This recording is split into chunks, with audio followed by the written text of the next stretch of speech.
जय श्री राम। दोस्तों, आज के इस खास वीडियो में आप सभी जानेंगे कि हनुमान जयंती या हनुमान जन्मोत्सव कब है। इस दिन पूजा का शुभ मुहूर्त क्या रहेगा, पूजा विधि और पूजा सामग्री क्या क्या होगी। साथ ही साथ दो इच्छा पूर्ति उपाय भी बताएंगे, जिससे कि आप राम भक्त हनुमान जी से अपनी मनवांछित इच्छा को तुरंत ही पूर्ण करवा सकते हैं। देखिए, हनुमान जयंती एक बड़ा महापर्व होता है और इस दिन हनुमान जी का जन्म भी हुआ था। चैत्र के महीने में चैत्र नवरात्रि, रामनवमी और हनुमान जयंती जैसे बड़े पर्व हैं। और हनुमान जन्मोत्सव हर साल चैत्र महीने की पूर्णिमा तिथि के दिन आता है और इस दिन बजरंग बली की पूजा होती है। धार्मिक मान्यताओं के अनुसार अगर इस दिन सच्चे मन और श्रद्धा से बजरंग बली की पूजा की जाए तो साधक भक्त के जीवन में हर प्रकार के दुखों का अंत होता है।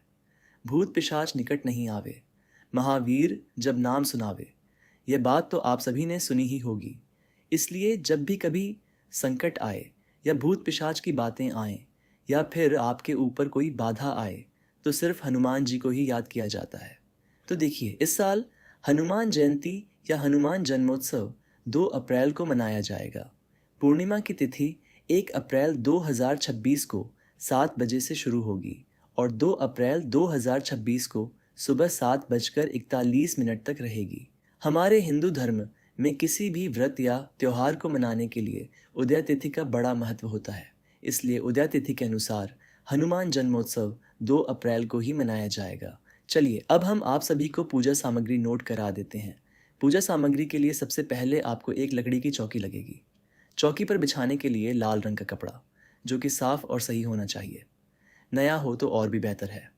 हनुमान जी के लिए लाल लंगोट, पीला सिंदूर, एक लोटा, जल, चोला, जनेऊ, चमेली का तेल, गंगा जल, अक्षत, चंदन, गुलाब के फूल की माला, भुने हुए चने, गुड़, नारियल, केला, चूरमा, बूंदी, दीपक, घी, इत्र, अगरबत्ती, थाली।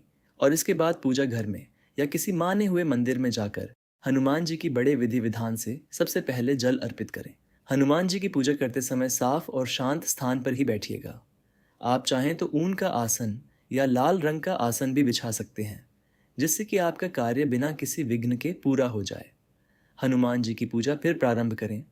सबसे पहले हनुमान जी की मूर्ति को पंचामृत और शुद्ध जल से स्नान कराएं, साफ वस्त्र धारण कराएं, आभूषण पहनाएं, मस्तक पर तिलक लगाएं, धूप दीप अर्पित कीजिए और फूल चढ़ाएं।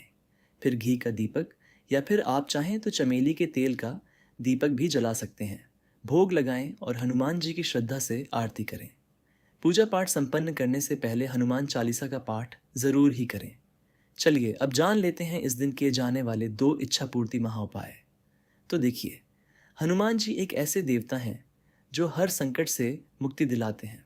और देखिए, पूजा करते समय बहुत सी चीज़ें आपने चढ़ाई होंगी, लेकिन एक विशेष चीज़ होती है जिसे चढ़ाने से हनुमान जी बेहद प्रसन्न हो जाते हैं। तो क्या है वह चीज़ और किस तरह से उसे चढ़ाना चाहिए, आप इस बात को अच्छे से सुनिएगा और समझिएगा। इसलिए निवेदन है कि वीडियो को अंत तक पूरा देखिएगा। बहुत से लोग क्या करते हैं कि ज़रा सी वीडियो देखते हैं या वीडियो को काट काट कर देखते हैं और समाधान सोचते हैं। समस्या का समाधान मिल गया तो वीडियो को बीच में छोड़कर चले जाते हैं, सही से नहीं समझ पाते हैं और उसका जो फ़ायदा होता है वह आपको पूरी तरीके से नहीं मिल पाता है। तो अच्छे से समझिएगा। जब आप इस उपाय को अच्छे से करेंगे, पूरे मन से करेंगे, तो ऐसा हो ही नहीं सकता कि यह उपाय कभी भी खाली जाए। हनुमान जी की कृपा से इनके जन्मोत्सव के दिन ही यह खास उपाय किया जाता है और कहा जाता है कि जब भी संकट आता है तो हनुमान चालीसा एक ऐसा पाठ है जो हमारे सभी संकटों से हमें मुक्ति दिलाता है। यदि आप हनुमान जन्मोत्सव के दिन 11 बार, कम से कम 11 बार हनुमान चालीसा का पाठ करते हैं तो यह सिद्ध हो जाता है। तो 2 अप्रैल के दिन कम से कम एक साथ 11 बार हनुमान चालीसा का पाठ ज़रूर करें। और अगर इतना समय नहीं है तो फिर आप हनुमान जन्मोत्सव के दिन पाठ करना है, यानी कि हर रोज़ एक बार हनुमान चालीसा का पाठ कीजिएगा। यह संकल्प करने के कुछ विशेष नियम होते हैं और नियम कुछ इस प्रकार से हैं। जब भी आप किसी विशेष मनोकामना पूर्ति के लिए संकल्प लें हनुमान चालीसा का, तो किसी को भी बताएं नहीं। अगर आप बता देते हैं तो इससे जो आपका पूरा फायदा है वह नहीं हो पाता है। तो यह संकल्प आपको किसी को बिना बताए करना होगा। कोई भी उपाय जब आप करें तो पूरी तरीके से गुप्त तरीके से ही करना चाहिए, तभी वह चीज़ फलित हो पाती है। चलिए अब जान लेते हैं दूसरा कारगर और सिद्ध उपाय। तो देखिए, आप सभी को पता है कि हनुमान जी को पान बेहद पसंद है। तो हनुमान जन्मोत्सव के दिन हनुमान जी को पान का बीड़ा ज़रूर ही चढ़ाएं। बहुत शुभ माना जाता है और मान्यता है कि ऐसा करने से हनुमान जी प्रसन्न होते हैं और भक्तों की सभी संकट दूर करते हैं।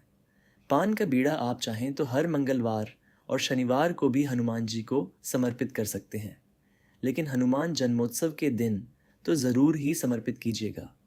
इससे आपकी मनवांछित इच्छाएं तो पूर्ण होती ही हैं और साथ ही साथ राहु का जो नकारात्मक प्रभाव है उससे पूर्ण तरीके से मुक्ति मिलती है। हनुमान जी की पूजा करने से सभी संकट टल जाते हैं। हनुमान जी को खास करके पान में केवल कत्था, गुलकंद, सौंफ, खोपरे का बुरादा और सुमन कतरी डलवाएं। पान में चूना आप चाहें तो डाल सकते हैं। 11 पान के पत्तों की माला बनाकर भी हनुमान जी को समर्पित कर सकते हैं, या इसके अलावा आप चाहें तो आंकड़े के पत्तों की माला बनाकर भी हनुमान जी को समर्पित इस दिन कर सकते हैं। बहुत ही शुभ माना जाता है। अगर मंगल भारी है, गरीब सफ़ेद नमक पिसा हुआ डेली वाला नहीं लेना है, पिसा हुआ लेना है। अब किसी दूसरे से अपने सिर पर से 7 बार उतार कर हनुमान मंदिर में चले जाएं। अब हनुमान जी के सामने इसी दिन इस शुभ पर्व पर हनुमान चालीसा का पाठ ज़रूर करें और मुट्ठी बांधे रखें। जो नमक है हाथ में उसको बांधे रखें और हनुमान चालीसा पढ़ें। हनुमान चालीसा पढ़ने के बाद बजरंग बली से सभी परेशानियों की मुक्ति पाने हेतु कामना करें। फिर नमक को चुटकी भर, जो नमक आपने लिया है हथेली पर जिससे आपने नज़र उतरवाई थी, वह नमक बजरंग बली के मंदिर में ले जाकर किसी मंदिर के आसपास किसी मिट्टी में उस नमक को गाड़ देना और थोड़ा उस नमक में पानी डाल देना। फिर मिट्टी से दबा देना और ध्यान रहे बजरंग बली का मंदिर ही होना चाहिए। अगर शिवालय है तो कोई बात नहीं, लेकिन उस मंदिर में बजरंग बली की प्रतिमा होनी चाहिए और मंदिर के प्रांगण में आसपास मिट्टी में उस नमक को गाड़ देना और पीछे मुड़कर मत देखना, वापस घर चले आना। आपका मंगल ग्रह मजबूत होकर ढेरों शुभ कामनाएं आपके साथ लेकर आएगा। धीरे धीरे धन की देवी माता लक्ष्मी की कृपा आपके जीवन में फिर से लौट आएगी। घर में ढेरों खुशियां चली आएंगी।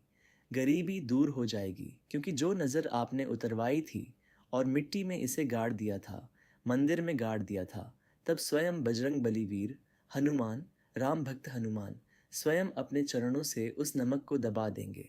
आपकी नज़र नष्ट हो जाएगी। आपके ऊपर जो भी किसी ने काला जादू किया होगा तुरंत उतर जाएगा।